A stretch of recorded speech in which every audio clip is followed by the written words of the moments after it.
السلام علیکم ورحمۃ اللہ وبرکاتہ۔ نحمدہ ونصلی علی رسولہ الکریم۔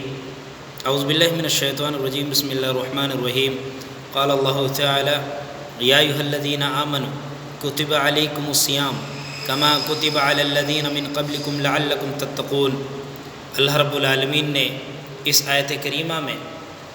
ہمارے لیے ارشاد فرمایا ہے، اے ایمان والو، تم پر روزے فرض کیے گئے ہیں ٹھیک اسی طرح جس طرح پہلے کے لوگوں پر فرض کیے گئے،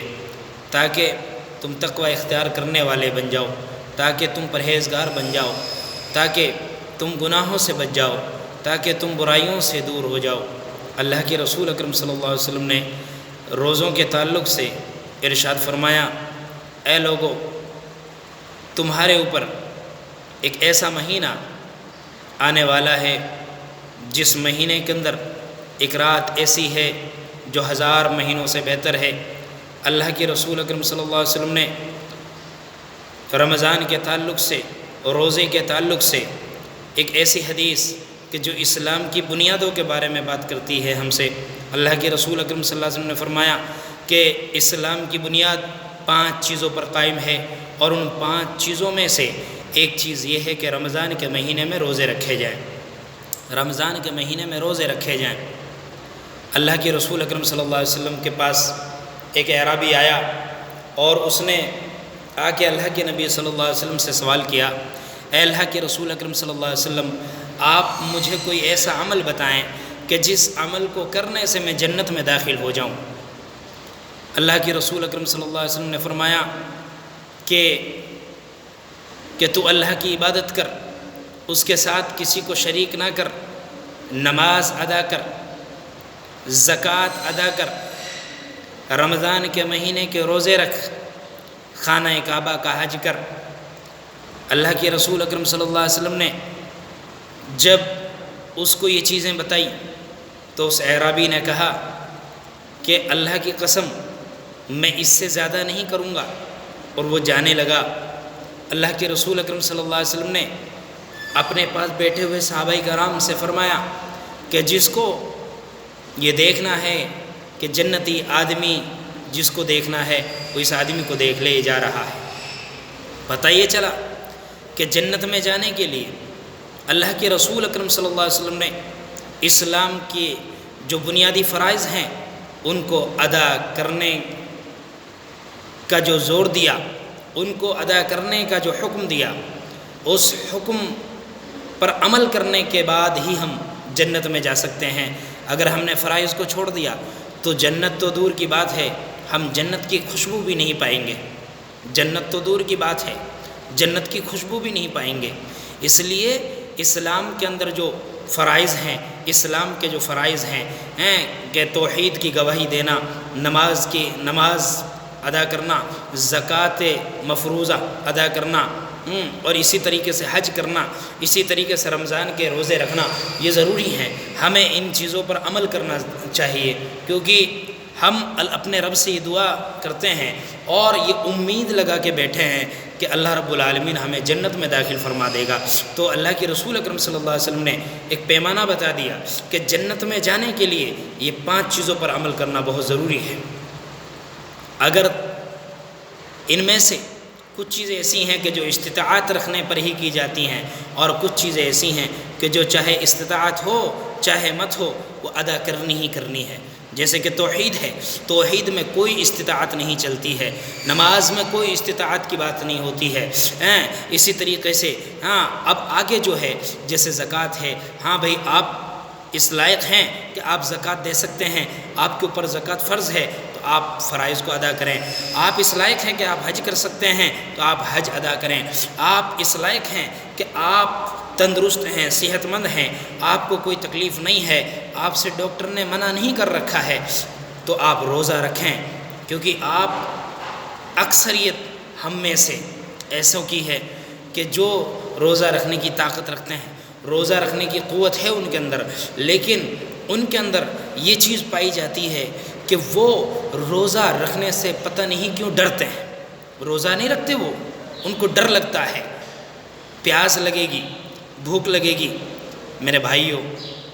یہ دنیا کی بھوک ہے، یہ دنیا کی پیاس ہے۔ اس کو برداشت کر لو۔ اگر اس کو برداشت کر لیا تو اللہ رب العالمین انشاءاللہ ہمیں جنت میں مقام دے گا۔ اور اگر ہم نے دنیا کے اندر بھوک اور پیاس کو برداشت نہیں کیا تو میرے بھائیو دنیا میں ہم سہا لیں گے، اترا لیں گے،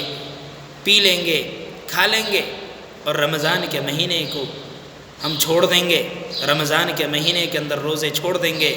تو میرے بھائی وقتی طور پر آپ کو سکون مل جائے گا، لیکن ذہنی طور پہ آپ ڈسٹرب ہو جائیں گے، آپ ذہنی طور پر سکون میں نہیں رہیں گے، کیونکہ آپ ایک فرض کو چھوڑ رہے ہیں۔ اللہ کے رسول اکرم صلی اللہ علیہ وسلم کی حدیث ہے، کعب بن عجرہ رضی اللہ تعالیٰ عنہ اس حدیث کے راوی ہیں، کہتے ہیں کہ اللہ کے رسول اکرم صلی اللہ علیہ وسلم نے صحابہ کرام سے فرمایا کہ ممبر لاؤ۔ صحابہ کرام ممبر لے آئے، ممبر لایا گیا۔ اللہ کے نبی صلی اللہ علیہ وسلم، اب چونکہ ممبر میں 3 سیڑھیاں ہیں تو اللہ کے نبی صلی اللہ علیہ وسلم پہلی سیڑھی پر چڑھے، آپ نے فرمایا آمین۔ دوسری سیڑھی پر چڑھے، آپ نے فرمایا آمین۔ تیسری سیڑھی پر چڑھے، آپ نے فرمایا آمین۔ صحابہ کرام نے پوچھا اللہ کے رسول اکرم صلی اللہ علیہ وسلم، آج تو ہم نے آپ سے ایک نئی بات سنی ہے کہ جو اس سے پہلے کبھی آپ نے نہیں فرمائی۔ اللہ کے رسول اکرم صلی اللہ علیہ وسلم نے فرمایا، اے میرے صحابہ، میرے پاس جبریل علیہ السلام آئے، اور جبریل علیہ السلام نے جب میں پہلی سیڑھی پر چڑھا تو جبریل علیہ السلام نے یہ فرمایا کہ جو انسان رمضان کے مہینے کو پائے اور وہ اس رمضان کے مہینے میں روزے نہ رکھے اس کے لیے ہلاکت ہو، تو میں نے فرمایا آمین۔ اللہ کے رسول اکرم صلی اللہ علیہ وسلم نے فرمایا کہ جبریل نے جب میں دوسری سیڑھی پہ چڑھا تو فرمایا کہ اس شخص کے لیے ہلاکت ہے جس شخص کے سامنے اللہ کے نبی صلی اللہ علیہ وسلم کا ذکر کیا جائے اور وہ اللہ کے نبی صلی اللہ علیہ وسلم پر درود نہ پڑھے۔ تو میں نے کہا آمین۔ جب میں تیسری سیڑھی پر چڑھا تو جبریل علیہ السلام نے فرمایا کہ اس شخص کے لیے بھی ہلاکت ہو، اس شخص کے لیے بھی بربادی ہو کہ جو اپنی زندگی میں اپنے ماں باپ کو یا ان میں سے ایک کو بڑھاپے کی حالت میں پائے اور وہ ان کی خدمت کر کے جنت حاصل نہ کر لے، ایسے شخص کے لیے بھی ہلاکت ہے۔ تو میں نے کہا آمین۔ اللہ کے رسول اکرم صلی اللہ علیہ وسلم نے اس حدیث میں روزوں کے تعلق سے بتایا کہ اگر کوئی آدمی اپنی زندگی میں رمضان کا مہینہ پاتا ہے اور وہ رمضان کے روزے نہیں رکھتا ہے تو اللہ کے رسول اکرم صلی اللہ علیہ وسلم کی اس شخص کے لیے بد دعا ہے، جبریل علیہ السلام کی اس شخص کے لیے بد دعا ہے کہ وہ ہلاک ہو جائے، وہ برباد ہو جائے۔ میرے مسلمان بھائیوں، ہم آباد ہونا چاہتے ہیں، ہم امن و سلامتی چاہتے ہیں، ہم سکون چاہتے ہیں، ہم جو ہے سکسیز ہونا چاہتے ہیں، ہم کامیاب ہونا چاہتے ہیں، ہم جنت میں جانا چاہتے ہیں، ہمارے گھر میں ہم برکت نازل کروانا چاہتے ہیں، تو اللہ کے رسول اکرم صلی اللہ علیہ وسلم نے اصول بتا دیے کہ اسلام کی جو بنیادی فرائض ہیں ان پر عمل کیا جائے، اور جب ہم ان پر عمل کریں گے تو ہی ہمیں امن بھی ملے گا، سکون بھی ملے گا، راحت بھی ملے گی، اور جنت جیسی جو قیمتی چیز ہے جہاں سے ہمارے باپ آدم علیہ السلام کو نکالا گیا اس جنت میں ہم بہت آسانی کے ساتھ پہنچ جائیں گے۔ میری سبھی بھائیوں سے گزارش ہے، ہماری ماؤں بہنوں سے گزارش ہے کہ رمضان کا مہینہ ہے، یہ بڑا خیر و برکت کا مہینہ ہے، بڑا ادب کا مہینہ ہے، یہ مہینہ نیکیوں کا موسم ہے۔ اس نیکیوں کے موسم کو غنیمت سمجھ لو۔ ہم میں ہمارے کتنے ایسے احباب جو ہمارے ساتھ تھے وہ اس دنیا سے چلے گئے، ان کو رمضان کا مہینہ نصیب نہیں ہوا۔ ہم اپنے اس آنے والے نیکیوں کے موسم کو، جو یہ مہینہ نیکیوں سے بھرا ہوا آ رہا ہے، اس کو غنیمت سمجھیں اور اس مہینے کی قدر کریں۔ اس